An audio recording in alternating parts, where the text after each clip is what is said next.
Pernahkah kita benar-benar duduk diam dan bertanya, untuk apa sebenarnya kita hidup di dunia ini?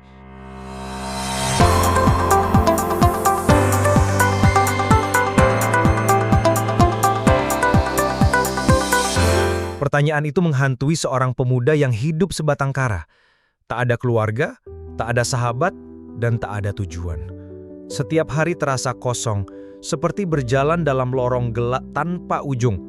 Ia bangun pagi tanpa semangat, menjalani hari tanpa makna, dan tertidur malam dalam kehampaan. Pemuda itu mulai merasa hidupnya tak berguna. Ia merasa hanya menjadi beban dunia, hanya menjadi bayang-bayang dari kehidupan orang lain yang tampak lebih bahagia dan berarti. Dalam pikirannya, dunia terlalu sempit untuk orang seperti dirinya. Ia lelah, ia ingin menyerah.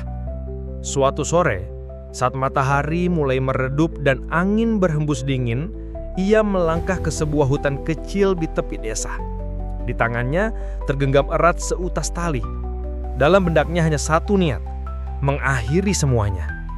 Ia berjalan pelan, mencari pohon yang cukup kokoh untuk menahan tubuhnya.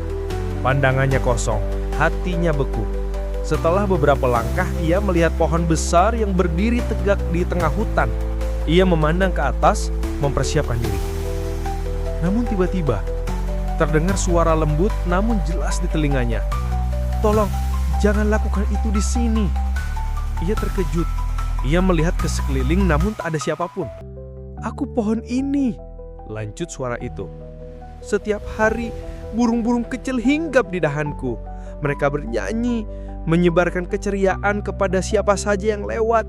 Jika kau melakukan itu di sini, tak akan ada lagi burung yang mau datang. Tak akan ada lagi nyanyian pagi untuk menyambut hari." Pemuda itu mengernyit, bingung.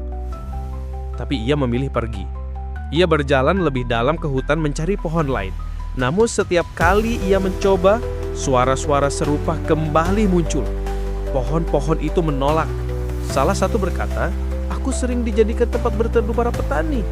Yang lain berkata, "Anak-anak sering bermain di sekitarku, tertawa riang di bawah rindangku." Semuanya menolak menjadi tempat untuk mengakhiri hidup. Pemuda itu marah. Ia merasa semua menolaknya, bahkan pohon sekalipun. Dalam kemarahannya, ia berlari pulang dan mengambil kapak. Ia ingin menebang pohon-pohon itu satu persatu. Di tengah jalan, seorang kakek tua menegurnya. Suaranya lemah namun penuh perhatian. "Anak muda, kamu mau kemana dengan kapak itu?" "Aku mau menebang pohon-pohon di hutan," jawabnya ketus. Kakek itu terdiam sejenak lalu berkata pelan, "Bolehkan aku minta tolong? Aku sudah tua dan tak kuat mencari kayu. Aku ingin memasak tapi tidak punya bahan bakar." Kata-kata itu menghentikan langkah pemuda. Ia melihat wajah tua itu, keriput, lelah namun penuh harapan. Hatinya tersentuh. "Baiklah," katanya pelan, "aku akan mencarikan kayu untukmu." Ia kembali ke hutan. Kali ini bukan untuk mengakhiri hidup, tapi untuk membantu seseorang. Ia berdiri di depan pohon yang pertama ia temui tadi. Pohon itu kembali berkata, "Kau datang lagi. Kali ini membawa kapak. Aku datang untuk menebangmu, tapi bukan untuk menyakitimu. Aku ingin menjadikanmu kayu bakar agar seorang kakek bisa memasak makanan dan menghangatkan tubuhnya."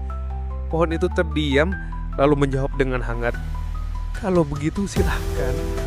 Aku bahagia bisa berguna bagi kehidupan. Kau telah berubah.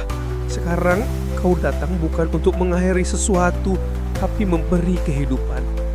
Pemuda itu berpaku, air matanya mengalir perlahan. Pohon pun begitu menghargai hidup. Bahkan saat mereka harus tumbang, mereka ingin tetap bermanfaat. Ia duduk di tanah, menatap kapak di tangannya, lalu memandang langit yang mulai cerah. Kalau pohon saja bisa menemukan makna dalam keberadaannya, lalu bagaimana denganku? Aku manusia, aku masih muda, kuat, dan sehat. Saat itulah pemuda itu sadar. Hidup bukan tentang seberapa banyak kita menerima, tapi tentang seberapa dalam kita memberi. Bukan tentang apa yang kita miliki, tapi bagaimana kita menggunakannya untuk orang lain. Jika kita mengisi hidup hanya dengan pengeluhan, pesimisme, dan rasa tidak berguna, maka hidup akan terasa sempit dan gelap. Tapi jika kita mulai melihat bahwa keberadaan kita bisa menjadi cahaya untuk orang lain, maka hidup akan terasa lapang dan penuh makna. Bahagia bukan tentang apa yang kita peroleh, tapi tentang apa yang bisa kita berikan.